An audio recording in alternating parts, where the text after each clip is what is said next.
वाशिम जिल्ह्यातील कृषी विज्ञान केंद्र करडा इथून खरेदी केलेल्या लिंबाच्या रोपांना इडलिंबू लागल्याचा प्रकार समोर आलाय। चौकशी समितीच्या अहवालामध्ये ही बाब स्पष्ट झाली आणि त्यामुळे पीडित शेतकऱ्यांना नुकसान भरपाई देण्याची मागणी केली आहे। मानोरा तालुक्यातील कुपटा इथे शेतकरी विजय देशमुख यांनी 5 वर्षांपूर्वी कृषी विज्ञान केंद्र करडा यांच्याकडून साई सरबती जातीच्या लिंबाची 385 रोपं विकत घेतली होती। मात्र यावर्षी जेव्हा त्याला फळधारणा झाली तेव्हा ते लिंबू नसून इडलिंबू असल्याचं त्यांच्या लक्षात आलं।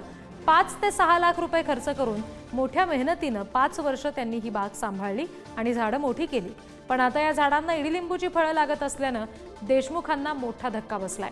या बागेसाठी आजवर झालेला खर्च आणि भविष्यात 20 ते 25 वर्ष या बागेतून येणारे उत्पादन लक्षात घेऊन कृषी विज्ञान केंद्रानं नुकसान भरपाई द्यावी अशी मागणी देशमुख यांनी केली आहे। आणखी तपशील घेऊया, प्रतिनिधी देवानंद इंगोले आपल्याशी जोडले गेलेत त्यांच्याकडून। देवानंद, या शेतकऱ्याचं आता नेमकं काय म्हणणं आहे आणि याबाबतची दखल आता संबंधित संस्थेकडून घेतली गेली आहे का? कुपटा येथील हे शेतकरी आहेत विजय देशमुख। त्यांनी 5 वर्षापूर्वी कृषी विज्ञान केंद्र करडा वाशिम जिल्ह्यातील जे आहे यांच्याकडून ही लिंबाची रोपं खरेदी केली होती। 5 वर्ष याचं संगोपन केलं, त्यावरती साधारणतः 6 ते 6.5 लाख रुपये खर्च केला आणि आता जेव्हा त्या लिंबाला फळ आले त्यावेळेस ते इडलिंबू असल्याचं त्यांच्या निदर्शनास आलं होतं।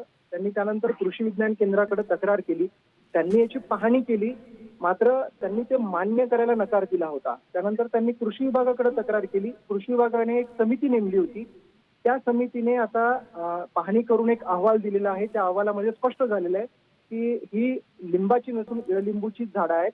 त्यामुळे आता देशमुख जे शेतकरी आहेत त्यांनी आता कृषी विज्ञान केंद्राकडे संपूर्ण नुकसान भरपाईची मागणी केलेली आहे, कारण मागच्या 5 वर्षामध्ये या शेतात त्यांनी कुठलंही दुसरं पीक घेतलं नाही आणि विशेष म्हणजे या इडलिंबूच्या बागेवरती झालेला खर्च हा सगळा भरून द्यावा अशी त्यांनी मागणी केलेली आहे। अद्यापपर्यंत तरी कृषी विज्ञान केंद्र यांच्याकडून याबाबत कुठलंही त्यांचं म्हणणं मांडण्यात आलेलं नाहीये। त्यामुळे येणाऱ्या काळात ते नुकसान भरपाई भरून देतात का हे पाहणं महत्त्वाचं असणार आहे। निश्चित। धन्यवाद सगळ्या तपशिलांसाठी देवानंद।